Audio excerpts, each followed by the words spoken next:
Hello, and welcome to Top Story Daily Edition. I'm JNS Editor-in-Chief Jonathan Tobin. Thanks for joining me for another discussion on the most pressing issues in the Jewish world. Please like, subscribe, and give us good reviews when you listen to the show. Now let's get started. The debate going on in the United States about Israel's war against Hamas took a new and disturbing turn in the last week. But there was one thing missing from the discussion. Many of the Jewish state's enemies talk a lot about the mythical power of the Israel lobby and the nefarious Jewish influence over Washington, which betrays the antisemitism that runs through much of their discourse.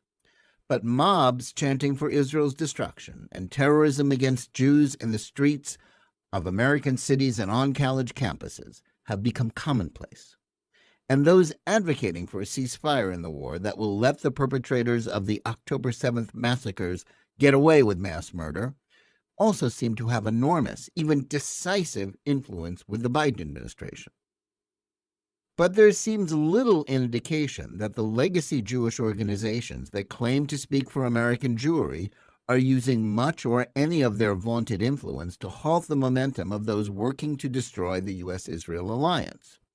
Nor is there much sign that the organizers who helped turn out 300,000 people for a March for Israel in November have seriously contemplated what it means for the Jews and other pro-Israel Americans to concede the streets and campuses to extremist Jew haters, as has largely happened in recent months, as a surge of antisemitism continues to grow. After months of slowly moving away from its initial position of strong support for Israel, the Biden administration took a crucial step toward pleasing its left-wing critics. So-called progressives have been calling for President Joe Biden to put the screws on the Jewish state to make it stop the war against Hamas. As a result, the president has abandoned his previous positions on Hamas and is now clearly more worried about losing left-wing voters in his campaign for re-election, particularly in the state of Michigan, which has the highest Arab population in the United States, than he is about enabling the perpetrators of the October 7th massacres or the influence of Iran. It's not just that he is enthralled to a vocal, ideologically woke anti-Israel protest movement that commands the support of most of the activist wing of the Democratic Party and the liberal corporate media. Biden also seems to think that he will pay no political price for abandoning Israel. That was the context for Biden's phone conversation this week with Israeli Prime Minister Benjamin Netanyahu. Though supposedly a response to the accidental killing of 7 aid workers in Gaza, Biden's threats and demands seemed to make it clear that he was prepared to do as his leftist allies bid him. That means that if Israel continues its necessary campaign to eradicate Hamas and seeks to finish off the last terrorist strongholds in Rafah in the southernmost part of the Strip, as well as failing to make even more dangerous concessions in the hostage ransom talks, which Hamas has been emboldened to stonewall, Biden appears ready to punish it with a cutoff of military aid. On the other hand, if Netanyahu, buffeted by criticism from home and abroad, and worried about whether his nation can stand alone, bows to these unreasonable demands, then he will essentially be conceding defeat in the war begun by Hamas on October 7th, with the largest mass slaughter of Jews since the Holocaust. And that is a decision that would guarantee even more horrors in the future from Israel's array of regional enemies. It's hard to imagine any Israeli government, no matter who led it, being willing to let Hamas win in this manner. Israelis elected Netanyahu in November 2022, but are deeply divided about his continued hold on power. Nevertheless, they overwhelmingly support the war on Hamas and want their government to finish off the terrorists in Gaza and then neutralize the threat from Hezbollah in Lebanon in the north by one means or another. But should the United States join the growing movement to isolate the Jewish state, it would be foolish to think that the consequences would be anything but dire. This would seem to be the cue for the pro-Israel community to find its voice again. Yet outside of the usual staunch voices like that of the Zionist Organization of America, Jewish leadership is largely silent. Mainstream entities can be counted on to denounce anti-Semitism, as is their job. However, their leaders and likely many of the main political liberal donors are too interested in support and invested in support for Biden's re-election campaign to be willing to speak out against the administration's pivot away from its initial post-October 7th positions. Many Jewish liberals, always inclined to be critical if not outright hostile to both Israel and Netanyahu, have gone silent in the face of the deluge of biased coverage of the war from the corporate media. They either believe the claims that falsely depict Israel's war efforts as genocide, accepting bogus Hamas claims about civilian casualties and the plight of those in Gaza, or they are too fearful of going against the political fashion of the day to challenge these lies, or they are afraid to face increasingly violent groups of demonstrators. Still others, like the leftist Forward newspaper, have joined those demanding that the war stop, even if that means that Hamas wins and the 100-plus Israeli hostages who are still in their hands continue to undergo torment. Under the circumstances, a repeat of the mass turnout for another Washington rally seems unlikely, if not impossible.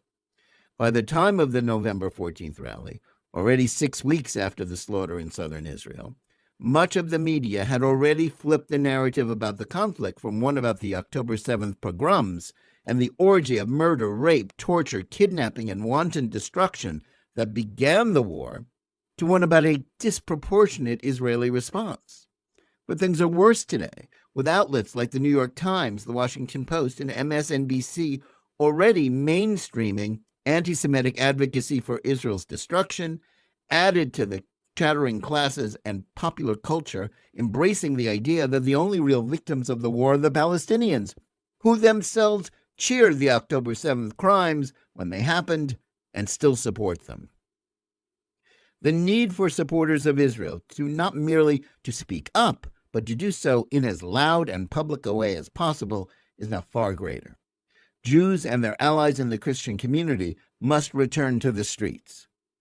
It's understandable that Jewish groups want to avoid confrontations with their opponents out of fear of potential violence, because they believe that their influence is best employed in the corridors of power.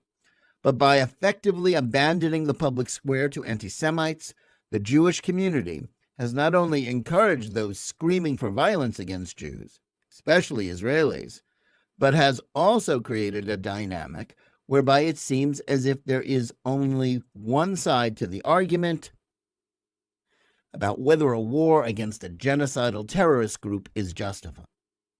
Equally important, the lack of public clamor on behalf of Israel and against the pro-Hamas ceasefire advocates has sent the message to the administration that there is only one side in the debate about the war that they should listen to or fear.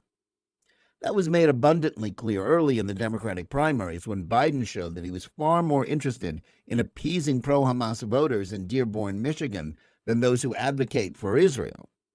In the last 2 months, even after Biden secured the Democratic presidential nomination, he has continued to go out of his way to avoid antagonizing Israel haters. Perhaps he's right to believe that Jewish Democrats dislike former President Donald Trump too much to consider defecting from their party, or that they are more concerned about abortion than about defending the Jewish state. But at a time when anti-Semitism and the demonization of Israel and its supporters is escalating, perhaps it's time for those who intend to vote for Biden to start showing up at his rallies and speaking about the administration's abandoning Israel. Jewish Democrats need to say that they expect Biden to stand by Israel in its just war, not to threaten it. If Biden was made to see, as he should, that there are more votes to be lost in the political center from Americans who back Israel and don't believe the blood libels being thrown at it, then he might understand that there is a greater political price to be paid for kowtowing to anti-Semites than for keeping faith with the Jewish state. Beyond that, Jewish groups around the nation also need to understand that their mission must also include efforts to reclaim the streets. A great example of a community that understood what was at stake was on display this past week in Teaneck, New Jersey. A month ago, an Israeli real estate fair at a synagogue in that New York suburb was threatened by an anti-Semitic mob, egged on by internet lies about the event. When another pro-Israel event at a synagogue, this time honoring Zaka volunteers charged with the gruesome task of handling corpses from the Hamas pogroms, was similarly threatened, the Jews didn't simply depend on law enforcement to protect them. Neither did they, as sometimes happens elsewhere, cancel the event due to justified fears of violence. Instead, they organized a counter-protest that outnumbered those who were bussed into that town to vent their hatred. The effort reflected a consensus in that community that, in the words of a spokesman for the Rabbinical Council of Bergen County, these attacks on our synagogues have to end. Full stop. This example needs to be emulated everywhere. Synagogues and other Jewish institutions have been targeted by vandals and anti-Semitic protests from those seeking to eradicate Israel from the river to the sea, falsely accusing Israel of genocide while ignoring or even denying Hamas crimes. Yet ever fearful of what a confrontation might lead to, Jewish groups don't turn out to demonstrate that the streets don't belong to the hate mongers or their allies, and that needs to change. Beset by doubts about their place in a society that has embraced woke intersectional myths that marginalize Jews and browbeaten into thinking that the cause of Israel is too controversial to be compatible with a comfortable American life, too many leaders have gone silent at a moment of crisis when they need to speak up loudly that they will not be intimidated or taken for granted by politicians like Biden. They need to understand that even though support for Israel can seem a very lonely, unfashionable position, most Americans stand behind the Jewish state. Jews need to stop cowering and start protesting. If they don't, they'll soon see that the anti-Semites will only grow bolder in their affronts to Jewish sensibilities, and political leaders will continue to believe that they need not fear losing their support. Thanks for listening. Please remember to tune in every day for Top Story Daily Edition and every week for the full hour-long JNS TV program. Whether you're listening to us on Apple, Google Play, Spotify, or any of the other podcast platforms, or on the JNS YouTube channel, please like and or subscribe to Top Story. Click on the bell for notifications and give us good reviews. Please write to us at editor@jns.org and let us know where you listen or watch the show and what you think about it. And remember, keep reading and thinking for yourself.